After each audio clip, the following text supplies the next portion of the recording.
ആള് പറയുന്നു മൊഹീദ്ദീൻ ശൈഖിനോടുള്ള സഹായാർത്ഥനയിൽ സഹായം തേടാൻ പാടില്ല, അത് ഹറാമാണ്, ഒരിക്കലും പാടില്ലാത്തതാണ്, അത് ശിർക്കിലേക്ക് എത്തിക്കുന്നതാണ്. എന്നാൽ അത് ശിർക്കാവുകയില്ല എന്നൊരാൾ പറഞ്ഞാൽ അത് എത്രമാത്രം അപകടകരമാണോ, അത് എത്രമാത്രം വിശുദ്ധ ഖുർആനിന് വിരുദ്ധമാണോ, അത് എത്രമാത്രം നമുക്ക് അംഗീകരിക്കാൻ കഴിയാത്തതാണോ, അതേപോലെയാണ് ഗായിബായ ഈ ജിന്നുകളോട് നടത്തുന്ന സഹായാർത്ഥനയെ കുറിച്ച് ഇവർ ഈ പറഞ്ഞിരിക്കുന്നത്.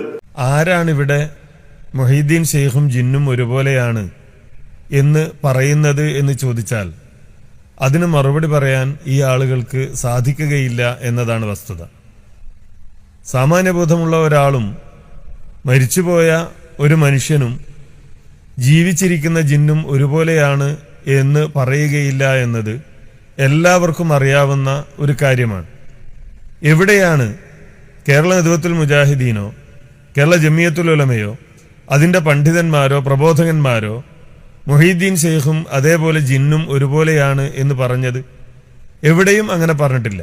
ആളെ സമസ്തയുടെ ആളുകൾ പറയുകയാണ്, ശരി, മൊഹീദ്ദീൻ ശൈഖിനോട് പ്രാർത്ഥിക്കുന്നത് ശിർക്കാണ്, മൊഹീദ്ദീൻ ശൈഖിനോട് പ്രാർത്ഥിക്കുന്നത് ശിർക്കാണ്, ഞങ്ങൾ അംഗീകരിക്കുന്നു എന്ന് പറഞ്ഞാൽ നമ്മളും അവർക്കുമിടയിൽ പിന്നെ വലിയ തടസ്സങ്ങളില്ല, പിന്നെ ഐക്യപ്പെട്ട് ഒരു ആദർശമായിട്ട് മുന്നോട്ട് പോകാൻ. പക്ഷേ അവർ വെക്കുന്ന ചോയ്സ് എന്താ?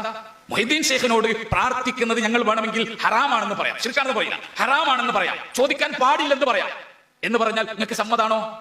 മൊഹീദ്ദീൻ ശൈഖെ രക്ഷിക്കണേ എന്ന് ചോദിക്കുന്നത് ശിർക്കാണെന്ന് ഞങ്ങൾ പറയില്ല, മറിച്ച് എന്തേ പറയൂ, ഹറാമെന്നേ പറയൂ എന്ന് പറഞ്ഞാൽ നിങ്ങൾ സ്വീകരിക്കുമോ മുജാഹിദുകളെ? എന്തുകൊണ്ട് നിങ്ങൾ സ്വീകരിക്കില്ല? ആരാണിവിടെ മൊഹീദ്ദീൻ ശൈഖും ജിന്നും ഒരുപോലെയാണ് എന്ന് പറയുന്നത് എന്ന് ചോദിച്ചാൽ അതിന് മറുപടി പറയാൻ ഈ ആളുകൾക്ക് സാധിക്കുകയില്ല എന്നതാണ് വസ്തുത.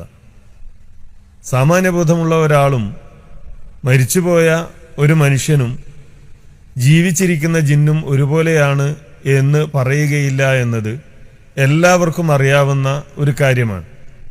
എവിടെയാണ് കേരള നദ്വത്തുൽ മുജാഹിദീനോ കേരള ജമിയത്തുൽ ഉലമയോ അതിൻ്റെ പണ്ഡിതന്മാരോ പ്രബോധകന്മാരോ മൊഹീദ്ദീൻ ശൈഖും അതേപോലെ ജിന്നും ഒരുപോലെയാണ് എന്ന് പറഞ്ഞത്?